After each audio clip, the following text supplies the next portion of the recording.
Hey guys, welcome back to Medical Coding with Blue. Okay, so it is the long-awaited Box C, the table of risk video, okay? What I'm going to do today is talk it through, okay? So we're going to have a conversation about it. I did leave a link for a very good evaluation and management audit tool in the conversation, in the community tab, right? In the community tab, right, on my YouTube, okay? I left it there so that way you guys can review it. There is the box, it says box C, right? The table of risk of complications and or morbidity or mortality before the next encounter. It's that table, right? And it's got minimal, low, moderate, and high risk. And what each one of them, what each is considered deemed, right? So this is a good way to assist you. Using these audit tools is a good way to assist you in finding what the evaluation and management level is for the encounter. Now, this table of risk is the same for both 1997 and 1995 guidelines, okay? Now, if you don't know the difference, please look it up, okay? Because we can go into a whole episode about that, okay? If it's not clear, go ahead and ask me a question. It's totally fine. But make sure that you've done your research first about the 1997 and 1995 guidelines. Facilities and clinics are able to pick whichever one is more advantageous for their clinic.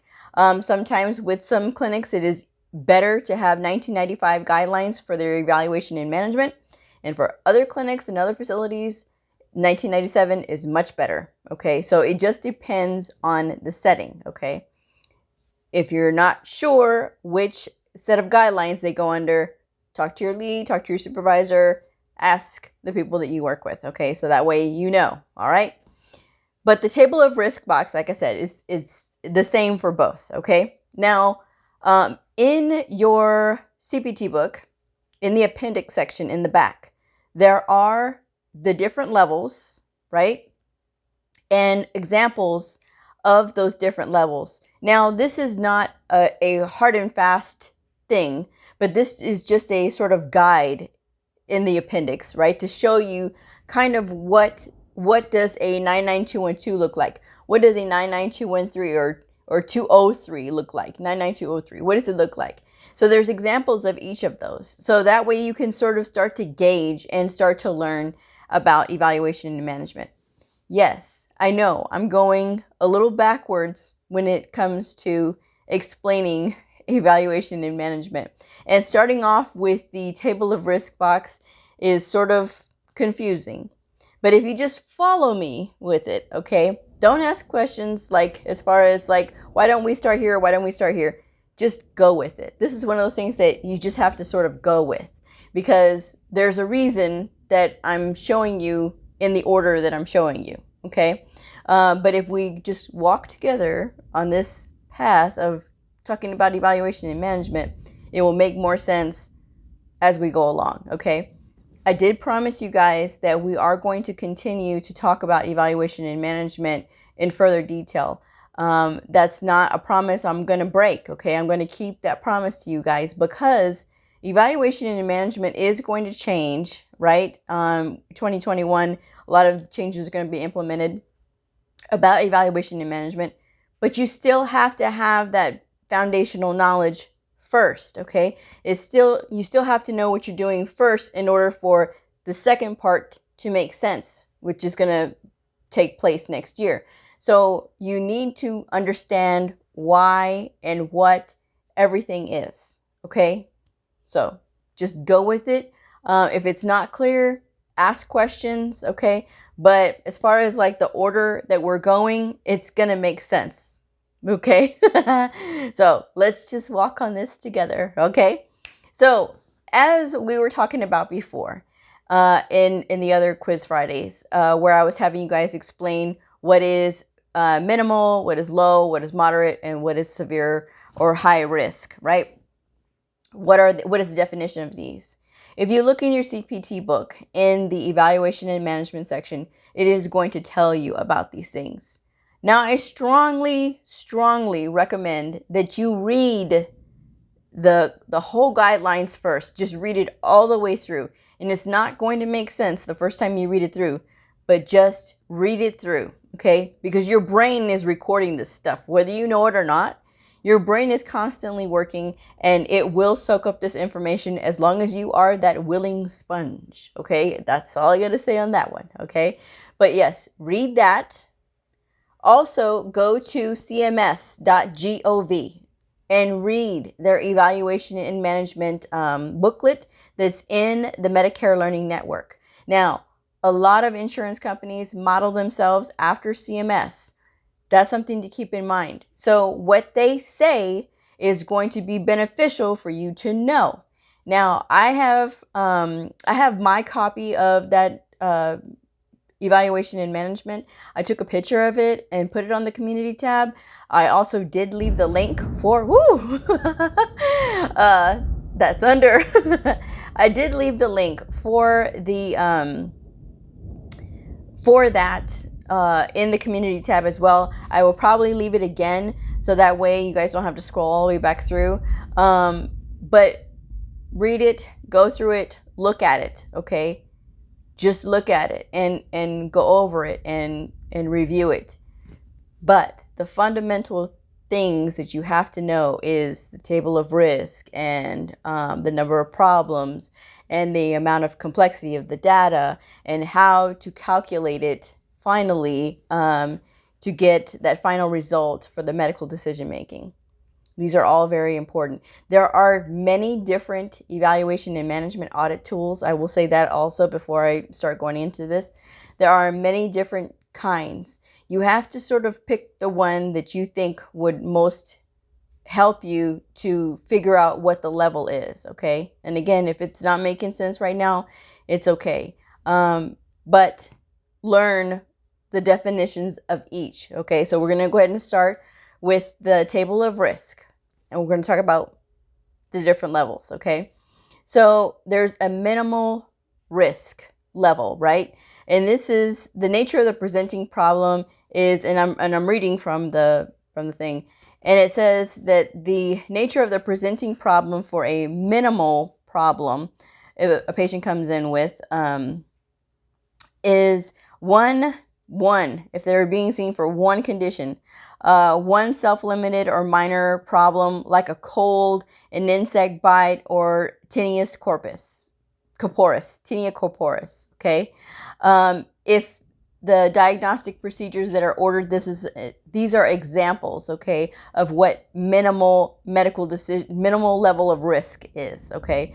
So if they ordered labs, if they ordered chest x-rays, EKG, EEGs, urinalysis, ultrasound, and KOH prep. So these are like the basic, very simple, very basic things, okay? Because the nature of this presenting problem is so minimal that this patient is probably not going to die if they have these things, okay? If these diagnostic procedures have to be worked up, the patient's not going to die, okay? And then the management of this condition is either rest, gargles, elastic bandages, superficial dressings. Those are things that are very minimal, okay? And then you have your low level of risk. The low level of risk, the nature of the presenting problems would be 2 or more self-limited or minor problems. So if they came in with 2 of those issues, like they came in with a cold and an insect bite, it would no longer be a minimal risk. It would move up to a low risk, okay? Because now it's saying in the low risk box that the nature of the presenting problems, you have 2 or more self-limited or minor problems, or you have 1 stable chronic illness like well-controlled hypertension, non-insulin dependent diabetes, cataracts, or BPH, benign prostatic hypertrophy, okay? If they have one of those, or if they have an acute uncomplicated illness or injury like cystitis, allergic rhinitis, or simple sprain. So if a patient came in and they had a simple sprain and that was all they came in with, this is looking at a low level of risk for this patient. This patient is not probably going to die from having a sprain. Okay. Now, the diagnostic procedures that could be possibly ordered for a low level risk patient, right, is physiological tests not under stress, okay, like pulmonary function tests, non-cardiovascular imaging studies with contrast, like for example, barium enema, superficial needle biopsies or skin biopsies, clinical laboratory tests requiring arterial puncture. So while an arterial puncture can be very painful, okay, I've seen that done. Ooh, it is still considered a low risk, right, to this patient. The management options for a low risk patient could possibly be over-the-counter drug management, like taking Tylenol. Take Tylenol, Advil, not something that's going to require prescription strength, okay? This is just over-the-counter stuff, all right?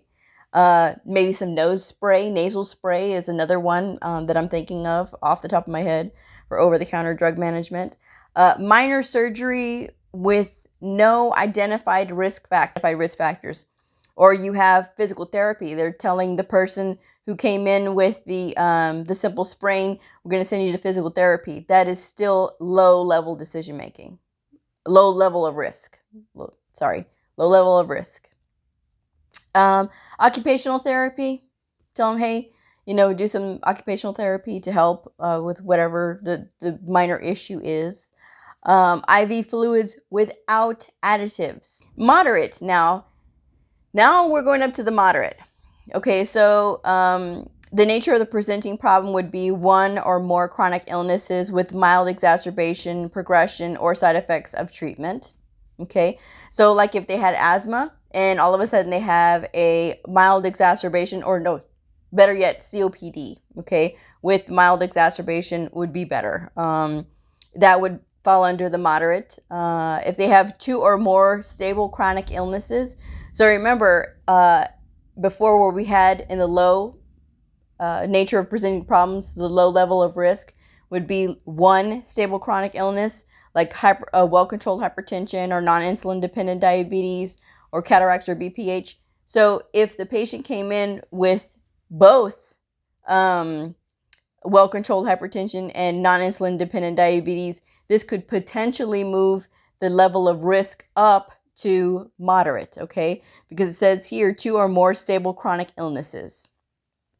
Another nature of the presenting problem would be like an undiagnosed new problem with uncertain prognosis, like a lump in the breast, because we don't know what the nature of this lump is, okay? If it's benign or if it's malignant or if it's just a cyst. What are we doing here? What is the nature of this problem? And if we don't know what it is, that could potentially move it up to a moderate level of risk. The next one would be an acute illness with systemic problems like pyelonephritis, pneumonitis, or colitis. So those things often affect more than one body system. So that's something to consider when you're looking at the nature of these problems, okay? The other one is acute complicated injury, like a head injury with brief loss of consciousness. A lot of times providers will note how long the patient lost consciousness if they have a head injury. Maybe they just got knocked out for 30 seconds, or maybe they knocked out for a half an hour. This is when you have to really look at that, because that's gonna make a huge impact on whether or not the nature of a presenting problem is going to be a moderate or maybe a higher risk. Okay, but in this case, in the moderate, it is acute complicated injury with the head injury with brief loss of consciousness. Okay, so always consider those things and look at those things very closely. Some of the diagnostic procedures that would be ordered for a moderate risk would be physiologic tests under stress, like a cardiac stress test, fetal contract stress test, and then diagnostic endoscopies, with no identified risk factors, deep needle or incisional biopsy, because they could potentially find something, okay? Cardiac imaging studies with contrast and no identified risk factors, an arteriogram, cardiac catheterization, and then obtaining, this is where I got that, obtaining fluid from a body cavity, a lumbar puncture, thoracentesis, or culdocentesis. I hope I said that right. And then the management options for a moderate level of risk would be minor surgery with identified risks, elective major surgery, open, percutaneous, or endoscopic with no identified risk factors. Okay, say for instance they're having a fracture and they have to set the fracture, but there's it's considered an elective major surgery, okay, because it is a 90-day global procedure. But in the case of a healthy person, there's no identified risk factors. It's still going to bump you up because this is a major global surgery because it has 90 days usually. If they're doing a closed treatment on a fracture, it has a 90-day global on it. So that's going to bump you up to moderate level of risk, okay? Because something could go wrong, or maybe they could get like another problem, okay? So that's when stuff gets moved up. So that's a good example of that. Prescription drug management is also another one. If they're managing their prescription drugs, if they're doing prescription drug management, like prescribing them a new medication, things like that, that requires a prescription, it's not going to automatically make it a higher level for like your evaluation and management, but it is going to put that level of risk in the moderate category. It's just going to depend if the other boxes, like box A, the number of problems, and then box B, the amount of complexity of the data ordered, if those are going to match up with the moderate level of risk, okay? So something to keep in mind there, because yes, if you see prescription drug management, it is going to bump it up to a moderate risk, because it can affect the patient in many different ways, okay? They may be allergic to this medication. We don't know. Therapeutic nuclear medicine, IV fluids that have additives, and then closed treatment of a fracture or dislocation without manipulation, okay? That is considered a moderate level of risk, right? A high level of risk would be one or more chronic illnesses with severe exacerbation, progression, or side effects of treatment. So going back to the patient who has COPD and all of a sudden they have really severe exacerbation, you're looking at a higher level of risk because this patient now can't breathe and maybe they have to be intubated or they have to have some other procedures done to them to get those lungs going again. That's a severe risk to that patient. That patient could die from not getting treatment, okay? The next example of the nature of presenting problem or the nature of presenting illness or problems, acute or chronic illness or injuries that may pose a threat to life or bodily function. Examples are like multiple traumas, acute myocardial infarction, pulmonary embolism, severe respiratory distress, progressive severe rheumatoid arthritis, psychiatric illness with potential threat to self or others, peritonitis, or acute renal failure. The other one is abrupt change in neurostatus, seizures, TIA, weakness, or sensory loss. If these things come on very suddenly and we don't know if this patient is having a stroke or what is going on, or if there's an embolus that got loose and is traveling, we don't know, but this could potentially kill the patient. And so when you are thinking of what a high level of risk would be, those would be like the nature of your presenting problems. They will be something similar to those things, okay? Some of the diagnostic procedures that would be ordered would be like cardiac imaging studies with contrast, studies with identified risk factors, cardiac electrophysiological tests, and diagnostic endoscopies with identified risk factors, and discography. or discography, discography, sorry. And then the management options for a high level of risk would be, again, these are just some examples, elective major surgery, open, percutaneous, endoscopic with identified risk factors, emergency major surgery, open, percutaneous, or endoscopic, drug therapy requiring intensive monitoring for toxicity, and DNR to de-escalate care because of poor prognosis. These are all examples of high level of risk management options. So when we are talking about these different levels of risk, do you see how as it went on, the nature of the presenting problems got more severe and more severe? Now they say whichever, if the patient is coming in with multiple problems, right? And whatever they do for this patient fits into like these boxes, right? Naturally, like if they have like diabetes, okay, you're looking at the low box. But all of a sudden, if they say, oh no, their diabetes is out of control and we need to get it back under control, that's going to move up to a moderate, right? Because that would be one or more chronic illnesses with mild exacerbation.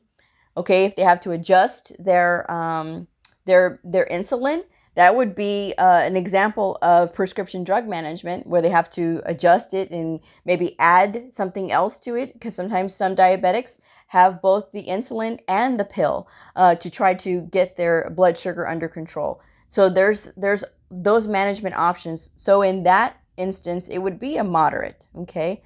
So look carefully at your table of risk. So this way you can start whenever you are reading through a chart, and you can look at all the things that the provider did for this patient and look to see which box is the highest that the patient, that the doctor gave some sort of treatment or is treating a certain amount of problems, okay?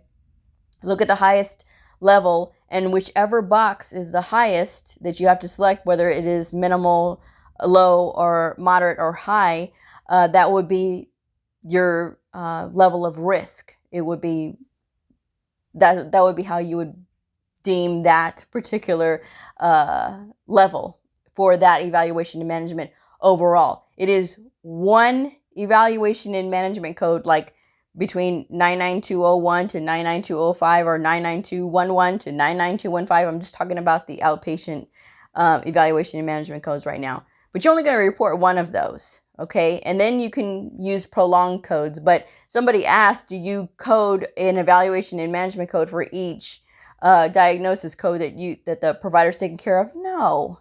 You have to add everything up that the provider is treating and look at the management problem, how they are managing it, and that's how you determine your level of risk. That's how you're going to be able to find your evaluation and management level, okay? So it's just a total of all of those things. I know that I went through that rather quickly. I will be breaking it down individually, but like I said, this is just a conversation first part, so that way we can sort of let everything on the table and just sort of talk about it that way. Look at those things so that way it will help you when you are going through and looking at it later, okay? It will make sense. You just have to expose your mind and your brain to it, okay? So I'm going to go ahead and wrap this one up. So I will see y'all on the next video, and thank you for watching. Bye!